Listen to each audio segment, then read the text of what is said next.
দক্ষিণ চরিলাম চৌমুনিপাড়া এলাকায় একটি লেয়ার মুরগির ফার্মকে ঘিরে দুর্গন্ধ ও মাছির উপদ্রব নিয়ে স্থানীয় বাসিন্দাদের অভিযোগের পর সরজমিনে পরিদর্শনে যান বিশালগড় মহকুমা প্রশাসনের ডেপুটি কালেক্টর ও ম্যাজিস্ট্রেট প্রসেনজিৎ দাস।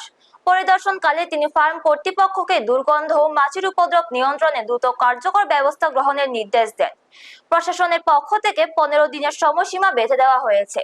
এই সময়ের মধ্যে পরিস্থিতি উন্নতি না হলে সংশ্লিষ্ট লেয়ার মুরগির ফার্ম বন্ধ করে দেওয়ার হুঁশিয়ারি দেওয়া হয়। প্রশাসনের এই পদক্ষেপে এলাকাবাসীর মধ্যে স্বস্তি ফিরে এসেছে। নির্ধারিত সময়ের মধ্যে ফার্ম কর্তৃপক্ষ কি ব্যবস্থা গ্রহণ করে এখন সেই দিকে নজর রয়েছে। ব্যুরো রিপোর্ট, নিউজ তৎকাল 24। প্রশাসন আমাদের স্যারে কইছে 15 দিনের মধ্যে সব ঠিক করব। আমার নাম্বারও দিয়ে গেছে পার্সোনালি, যদি না করে তাহলে আমরা সবাই নিজের আয়া তালা দিব। বলতে পারবে কেন? কারণ আমরা থাকতে পারি না মাসি জলা। এই যে দেখেন, আপনারা দেখেন দেখেন এই যে দেখেন স্যারে আমাদের আশ্বাস দিয়েছে 15 দিনের মধ্যে সব হইব, যদি না হয় আমরা সবাই তালা দিব। এই পোল্ট্রি ফার্মে মালিক কারা? পোল্ট্রি ফার্মে মালিক একটা স্বপন দেবনাথ। এই জায়গাটার নাম কি? কত বছর ধরে এই সমস্যা ভোগ করতো? 5 বছর ধরে।